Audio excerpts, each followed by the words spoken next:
Fala pessoal, sejam muito bem-vindos a um Boletim Coppola especial sobre a repercussão do pedido de impeachment contra o ministro Alexandre de Moraes do Supremo Tribunal Federal. Eu só peço que você pause o vídeo agora e compartilhe esse conteúdo. Eu tenho fundadas razões para acreditar que eu estou prestes a ser censurado pelo STF, investigado pela Polícia Federal e até preso arbitrariamente. Até o final do vídeo vocês vão entender por que eu estou correndo esses riscos e eu conto com vocês para divulgar essa informação, porque a verdade é a nossa única arma. Anteontem, 22 de março, a Folha de São Paulo, que vive publicando informações falsas aí a meu respeito, quebrou o seu silêncio constrangedor e se manifestou sobre o abaixo-assinado pela análise do pedido de impeachment contra o ministro Alexandre de Moraes. Para surpresa de ninguém, a Folha ficou do lado errado e publicou uma coluna difamatória contra mim, disfarçadamente defendendo a conduta do ministro Alexandre de Moraes, que é um carrasco da liberdade de expressão no tribunal, e chegou ao cúmulo de censurar a matéria da imprensa no âmbito do inquérito das fake news. Eis o título do texto assinado por Mônica Bergamo. Juristas e advogados defendem Alexandre de Moraes contra ataques de Caio Coppola, da CNN. Comentarista tem feito mobilização pelo impeachment do magistrado. Vamos começar com algumas observações preliminares. À exceção da Rádio Jovem Pan e do site O Antagonista, nenhum dos grandes grupos de comunicação noticiou o abaixo-assinado, que reuniu a maior quantidade de assinaturas da história recente em tempo recorde. Atualmente já são mais de 2.600.000 brasileiros peticionando ao presidente do Congresso, senhor Rodrigo Pacheco, que receba a denúncia por crime de responsabilidade protocolada pelo senador Cajuru em desfavor do ministro Alexandre de Moraes. O documento também demanda que o pedido de impeachment seja analisado por uma comissão especial composta por senadores que não sejam investigados ou processados no STF. Isso garante aí maior imparcialidade e independência a esse procedimento. Ou seja, essa é uma iniciativa legítima, uma iniciativa republicana e uma iniciativa pacífica que engajou milhões de brasileiros. Mas a Folha de São Paulo, o maior jornal em circulação do país, optou por não noticiar essa mobilização histórica em defesa da Constituição e da liberdade de expressão. A Folha de São Paulo preferiu servir de assessoria de imprensa de advogados milionários e juristas militantes que são bajuladores do Supremo Tribunal Federal, onde os seus clientes mais poderosos são julgados. E para fazer o serviço sujo, esses profissionais do direito utilizaram os caros serviços da colunista Mônica Bergamo, chamada carinhosamente pelo ex-presidente e ex-criminoso Lula de, aspas, minha jornalista. Vamos então examinar o texto publicado pela jornalista do Lula na sua coluna. 3 entidades assinaram essa manifestação, que, convenhamos, é muito mais contra a minha pessoa do que a favor do comportamento indefensável do ministro do STF. E que entidades são essas? Uma associação militante, a Associação Brasileira de Juristas pela Democracia, um sindicato militante, o Sindicato dos Advogados de São Paulo, uma linha auxiliar da OAB, e um grupo militante, o Grupo Prerrogativas, ou Prerro, para os mais íntimos e mais inseridos no universo chique dos defensores de bandidos ricos. Vamos começar pelo grupo Prerrogativas, que conta com a colaboração ilustre dos meus antigos colegas debatedores da CNN Brasil, a doutora Gabriela Prioli, o doutor Augusto de Arruda Botelho, o doutor Marcelo Feller e o doutor Bruno Salles, aqui citados na ordem em que apareceram na minha vida. O blog do grupo é bem claro, mas a jornalista Thaís Oyama, também do UOL, descreveu o grupo Prerrogativas de uma outra forma.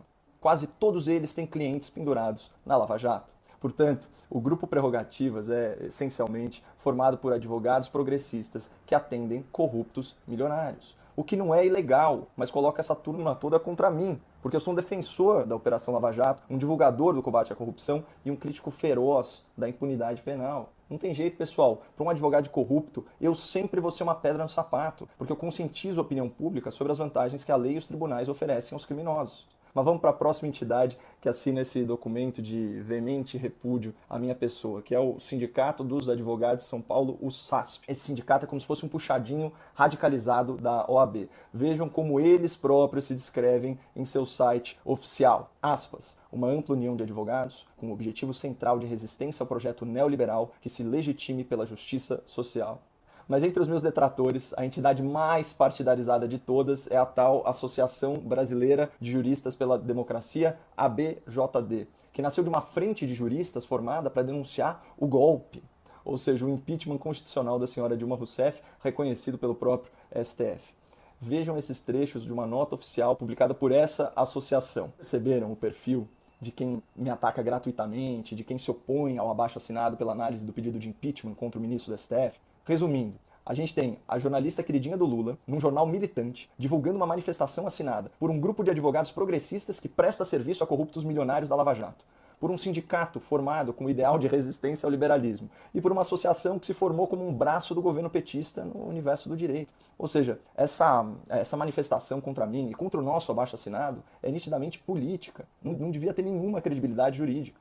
Mas a gente conhece a falácia do apelo à autoridade. Vejam de novo como o título da coluna se ancora nisso. Juristas e advogados defendem Alexandre de Moraes contra ataques de Caio Coppola. Por serem reputados como especialistas do direito, essas entidades ganham um peso artificial no debate público, mesmo que os fatos narrados na manifestação sejam flagrantemente falsos. Por isso, vamos repor a verdade. No documento publicado pela Folha, as minhas críticas à conduta do ministro Alexandre de Moraes são chamadas de ataques dirigidos à pessoa do ministro. Mentira! No documento publicado pela Folha, há insinuações de que eu pratico disseminação de notícias falsas, agressões e atos antidemocráticos. Mentira! No documento publicado pela Folha, a mobilização pelo abaixo-assinado é descrita como um passo ilegítimo que pretende intimidar os magistrados e constranger a atuação dos ministros. Mentira! No documento publicado pela Folha, eu sou acusado de praticar crimes contra a honra dos ministros e de acusar um ministro aposentado de cometer crime contra o Estado. Mentira!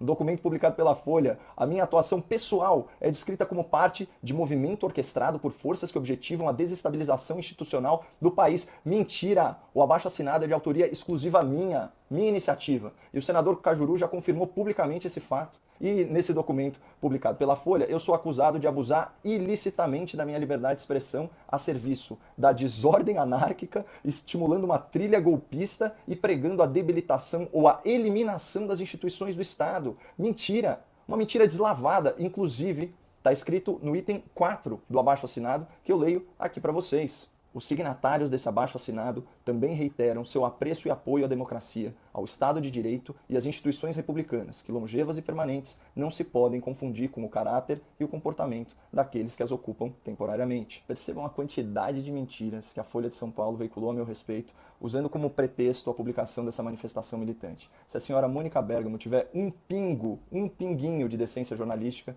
e não tivesse transformado oficialmente numa assessora de imprensa, ela vai me conceder direito de resposta, na mesma quantidade de caracteres disponibilizada para os meus agressores, com publicação no mesmo horário e dia da semana e com comentários habilitados em nome da liberdade de expressão. Eu faço aqui um apelo à sua ética profissional, Mônica. Me conceda esse justo direito de resposta na sua coluna. Só me responder pelo Twitter que eu entro em contato. É Boletim Coppola, Coppola com 2 P's e 2 L's. Mas voltando à manifestação, assinada pelo Grupo Prerrogativas, pelo SASP e pela ABJD, o que esse documento faz de forma subreptícia, de forma insidiosa, é atribuir a mim tipos penais previstos na Lei de Segurança Nacional, aquela lei que a esquerda chama de entulho autoritário da ditadura. Esses juristas e advogados envergonham a sua nobre profissão ao bajularem um ministro de comportamento tão arbitrário. E eles envergonham também a sua própria biografia, fazendo acusações sabidamente falsas a meu respeito. E sabem qual que é o objetivo dessas entidades e da Folha de São Paulo a veicular esse tipo de desinformação? É criar o contexto jurídico e o contexto midiático para ensejar medidas judiciais de censura, de investigação e de prisão contra mim, com base na Lei de Segurança Nacional. Mas diante disso, eu conversei com uns bons advogados e preparei uma série de conteúdos que serão publicados por outros influenciadores, inclusive no exterior e inclusive em inglês, caso eu seja preso injustamente e caso as minhas contas nas redes sociais sejam bloqueadas por uma ordem judicial censora. Além disso, todo o meu material publicado até hoje já está salvo em HDs externos, em posse de terceiros e pode ser repostado em outros canais. Aqui numa nota pessoal, o mais triste é perceber que o espírito democrático dos advogados e dos juristas da esquerda, esses especificamente, é muito seletivo. Eles só defendem os direitos de quem pensa como eles. Como diz com propriedade o meu antigo colega de CNN, o Dr. Augusto de Arruda Botelho, há muitos garantistas de ocasião. A propósito, eu conversei por telefone com o Dr. Augusto e também com o Dr. Bruno Salles, que fazem parte do Grupo Prerrogativas, e os dois me relataram que não participaram da elaboração e da aprovação desse texto agressivo, difamatório e mentiroso publicado pela Folha de São Paulo. Então, eu deixo registrado o meu agradecimento sincero a ambos. Mas tudo isso, pessoal, só confirma a importância da nossa iniciativa. O presidente do Senado, Rodrigo Pacheco, já concordou em receber os senadores favoráveis à abertura do processo de impeachment do ministro Alexandre para a entrega do nosso abaixo-assinado. E eu vou mantendo vocês atualizados pelo Instagram e pelo Twitter no @Boletim Coppola.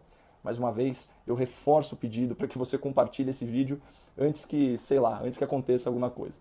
Muito obrigado, não percam a esperança no Brasil e fiquem com Deus.